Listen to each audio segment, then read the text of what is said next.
Hello students, मैं आपके लिए गणित का अहम टॉपिक गुणा लेके आया हूँ, जिसके माध्यम से आप गुणा चुटकियों में कर सकेंगे। वैदिक गणित की विधि निखिलम विधि द्वारा गुणा। निखिलम विधि द्वारा, निखिलम विधि है क्या? इसमें एक होता है आधार और एक होता है विचलन। निखिलम विधि द्वारा हम गुणा यानी भाग भी कर सकते हैं। अगर निखिलम नाम आ जाए वहां पे आधार और विचलन जरूर आएंगे। ठीक है, देखो आधार क्या होता है? जिस पर हम कुछ कार्य करने जा रहे हैं,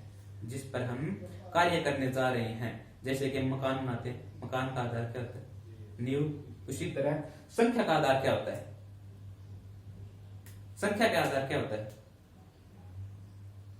जहां से 2 अंक की संख्या शुरू होती है उसका आधार 10, जहां से 3 अंक की संख्या शुरू होती है उसका आधार 100, जहां से 4 अंक की उसके लिए 1000। इसी तरह आधार क्या होता है?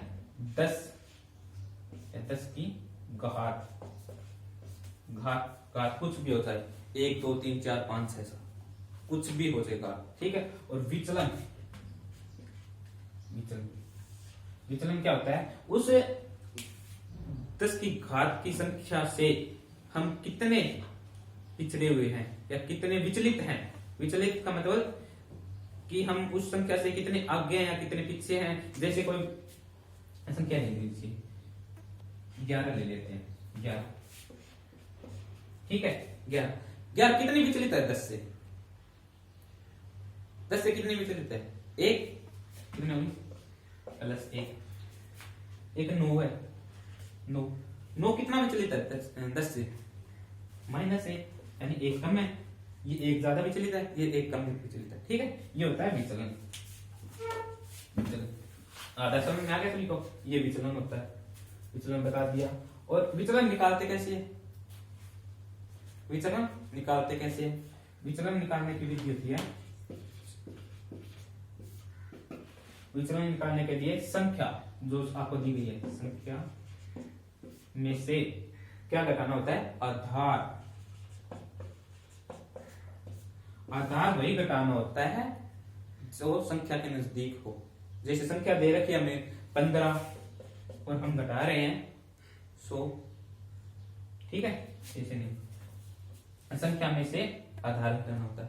अगर संख्या छोटी है तो आधार आएगा माइनस में। जैसे संख्या 8 है, 98 है, 998 है, तब आधार कितना आएगा? आधार होगा, इसमें 10 होगा, इसमें 100 होगा, इसमें होगा 1000। तो ये संख्या आधार से छोटी है तो इसमें आएगा विचलन ऋणात्मक। और अगर संख्या आधार से बड़ी है, जैसे है 12 है, 112 है और 1012 है, तो इसमें आधार क्या है? विचलन क्या आएगा? पॉजिटिव, धनात्मक। ठीक है, ये हो गई विचलन कैसे निकालते हैं। ठीक है, हमें आधार का भी पता चल गया, विचलन निकालने का भी पता चल गया। ठीक है, अब करते कैसे है गुणा? ठीक है, करने की मिटा देता हूं। एक तरफ लिखा जाता है इसमें संख्या। ठीक है, इसके नीचे संख्या आएगी और यहाँ पे है विचलन। ठीक है, धनात्मक हो या ऋणात्मक हो वो आएगा। ठीक है, संख्या विचलन, यहाँ पे कोई भी संख्या आ गई जैसे a और इसका विचलन है, मान लेते हैं x विचलन है, वो x विचलन है धनात्मक का। ठीक है, और यहाँ पे संख्या कोई b, उसका विचलन है y धनात्मक भी ले सकते हैं, ऋणात्मक भी आ सकता है, वो संख्या पे डिपेंड करता है। ये धनात्मक ये ऋणात्मक भी आ सकता है, दोनों धनात्मक भी आ सकते हैं, दोनों ऋणात्मक भी आ सकते हैं। ठीक है, ये लिखने के बाद इसके 2 पार्ट बनाने हैं, तिर्यक रेखा से 2 पार्ट बनाने हैं। इस तरह पे विचलनों का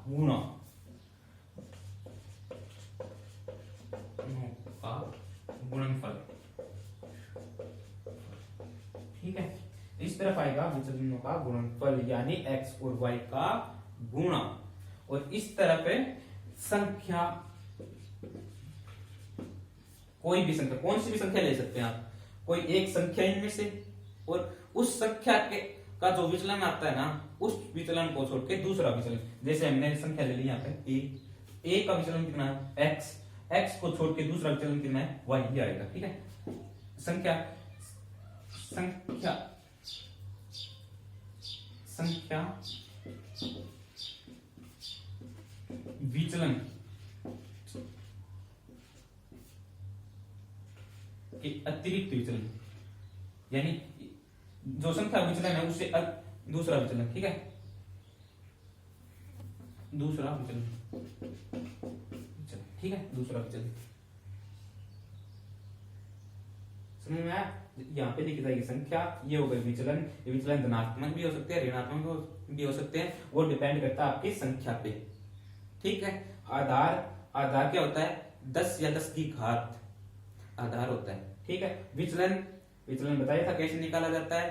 ठीक है, और ये लिखने के बाद हमें इसके दो पार्ट करने हैं। एक तरफ आएगा विचलनों का गुणनफल और दूसरी तरफ आएगा, ये पहला पार्ट है, ये दूसरा पार्ट है। पहले पार्ट में आएगा संख्या प्लस दूसरा विचलन, यानी कोई भी संख्या ले लिए और उसका दूसरा विचलन, और इस तरफ दूसरे पार्ट में विचलनों का गुणनफल। ठीक है, एक उदाहरण के माध्यम से मैं आपको समझा देता हूं ये। अगर आपके ये विधि समझ में आ जाते हैं ना, तो आप चुटकियों में अपने मन में सोच के गुणनफल गुणा कर सकते हैं। ठीक है, कोई भी एक, मैं 10 आधार की आधार 10 लेके एक धनात्मक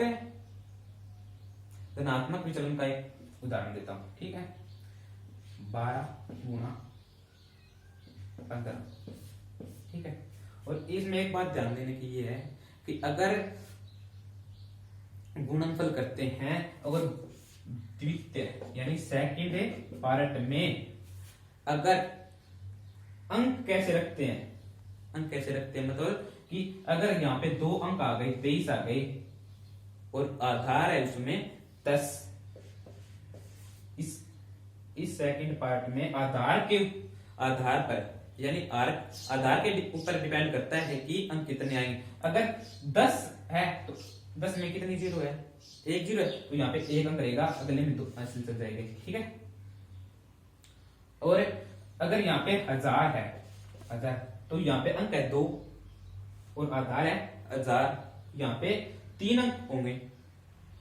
ऐसा किया जाए कि इसका मान भी न बदले और अंक भी 3 हो जाए, आगे 0 लगा दे।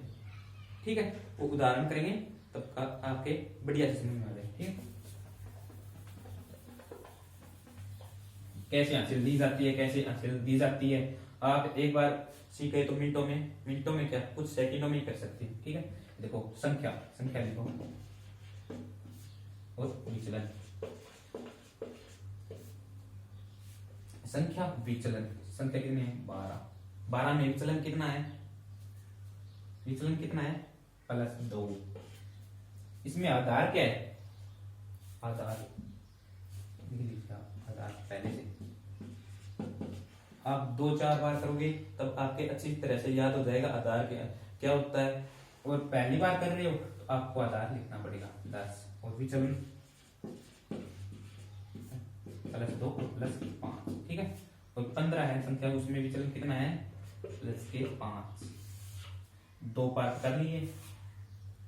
आपको कहा गया था कि इस सेकंड पार्ट में दोनों विचलनों का गुणनफल आएगा 2 गुणा 5। ठीक है, और पहले पार्ट में आएगा संख्या, एक संख्या ले ली 12।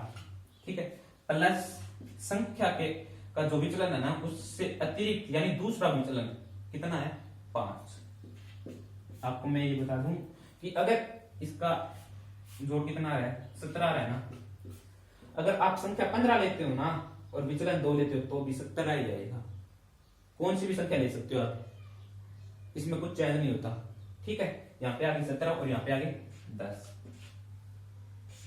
मैंने बताया था कि अगर इसमें अंक रखने हैं, किस तरह से हमें अंक रखने हैं वो डिपेंड करेगा आधार पे। आधार में आप बताइए कितनी जीरो है, 1 जीरो है ना, यहाँ पे हम 1 ही अंक रख सकते हैं, लेकिन यहाँ पे अंक कितने हैं 2। 10 एक संख्या है, 10 में अंक कितने होते हैं 2 होते हैं, लेकिन हमें रखना कितना है एक ही रखना है, एक रखना है तो यहाँ पे 0, और ये एक कहां पे जाएगा, एक कहां पे जाएगा, ये यहाँ पे हासिल के रूप में ऐड हो जाएगा, प्लस 1 17 1 18 18 और 0, ये कितने आ गए 180 आ गए। इसको ना अगर आप इसकी 2 4 5 बार अगर प्रैक्टिस करोगे बार बार, आप चंद ही सेकंड में कर सकते हैं। एक उदाहरण और दिखा देता हूं मैं आपको, ये पॉजिटिव का था, दोनों इसमें क्या है पॉजिटिव है विचलन, ठीक है पॉजिटिव है। पॉजिटिव का एक और बता देता हूं, आधार 100 लेकर या 1000 लेकर कुछ भी, आपको पता भी चले कि कैसे हम इतने बड़े को भी कैसे सेकंडों में कर सकते हैं। मैं आपको बताता हूँ 100 लेकर, जिसे 102 गुना 103। अगर सभी को पता है कि अगर करने लगे इसमें 2-3 मिनट जरूर लगेगी, आपको करने लगे वही अपने पुराने वाले तरीके से करने लगे 2-3 मिनट जरूर लगेगी, सभी को पता है ना। अगर आप इस विधि से करते हैं, मैं गारंटी लेता हूं आपने प्रैक्टिस कर ली 2-4 बार, तो आप मन में करके बता सकते हैं और गलत भी नहीं होगा, 100% सही होगा। देखो संख्या आधार कितना इसमें, आधार बता सकते हैं, कॉमन सेंस की बात है। आधार कितना है 100 के नजदीक संख्या है, तो आधार कितना होगा 100, आधार हो गया 100, ठीक है। विचलन धनात्मक है या ऋणात्मक, धनात्मक, क्योंकि 100 से अधिक है तो धनात्मक, +2 और +3, ठीक है। अब करते हैं क्वेश्चन, संख्या और विचलन, ठीक है। संख्या लिख लीजिए 102 और विचलन कितना है 2, 103 विचलन कितना है 3। मैंने कहा था इसके 2 पार्ट बना लीजिए, इसमें दोनों का गुणनफल देखो कितने आ गए, 2 गुना 3 कितने आ गए 6, ठीक है 6 आ गए। और इसमें एक संख्या 102 ले ली, या आपकी माने तो 102 पहली संख्या पहले उदाहरण में ली थी, अगले में ये ले लेते हैं 103 प्लस में दूसरा विचलन +2 कितने हो गए 105, और यहाँ पे आए 6, और हमने आधार लिया था 100, और 100 में 0 कितनी है 2, लेकिन यहाँ पे अंक है 1। ऐसा करना है हमें कि यहाँ पे अंक का मान है बदले और अंक 2 हो जाए, संख्या का मान है बदले और अंक 2 हो जाए, तो यहाँ पे एक 0 लगा देते खुद की तरफ से, ठीक है। अब कितने अंक हो गया 0 6, 2 अंक, संख्या का मान भी वही है, इसको एक साथ लिख देते हैं 105 0 6, ठीक है। अगर आप प्रयास करते हैं प्रैक्टिस करते हैं तो मैं 100% गारंटी लेता हूं कि आप मन में सोच के बता सकते हैं इसका गुणनफल क्या होगा। एक मैं लिख देता हूं, देखो मैं बताता हूं आपको 103 गुना 105, ठीक है। इसका गुणनफल मैं बताता हूं आपको क्या होगा, 108 15 होगा इसका गुणनफल, 108 15 आप करके देख लेना, ठीक है। क्यों, क्योंकि ये प्रैक्टिस होती है, आपको प्रैक्टिस करनी होगी, ठीक है। समझने के लिए 1-2 बार प्रैक्टिस करो, बढ़िया से होगा।